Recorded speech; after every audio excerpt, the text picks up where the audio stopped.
Welcome back, guys. As a content creator or as a VA, one thing you want to ask is how can Claude help you design?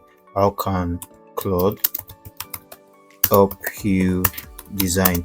One thing I want you to know is that Claude is not a designer. Like, you cannot create images directly on Claude, but how do you use it to design as a content creator?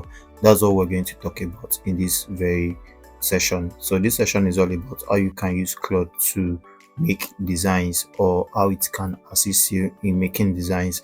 So I directly asked Claude straight away, how can Claude help you design? And this is what is brought out. Well, we've spoken about some things that Claude could design, by the way. So this just says UI components and all that. It's talking about design in general, but this time I'm talking about graphic design. So I'm talking about graphic design. I'm talking about graphic design strictly. Yes. So instead of we designing mobile apps and all those things, we are talking about graphic design because as a content creator, you want to design, and some people actually struggle with designs. But how can you make this up? How can you try to use Claude to assist your design processes and how you can use it to make design? So it says, got it. Here is how Claude can specifically help you with graphic design.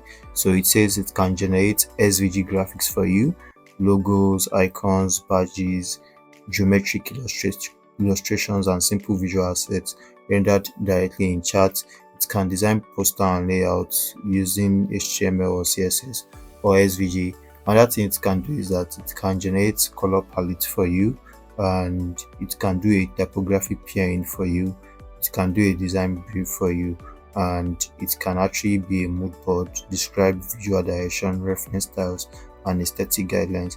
Where Claude has no limits, Claude cannot edit or export raster images, cannot export JPEG, PNG, PSD files, work inside Photoshop, generate photorealistic images or AI art, replace a dedicated design tool.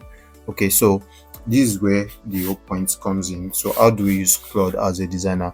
Because Claude can actually generate all these images and do designs, for instance, but we are going to use it to make designs. We're going to see how it can help you as a content creator to make different designs and how you can actually use it to assist yourself to do or to make better designs. I hope to see you in the next lesson. See you there.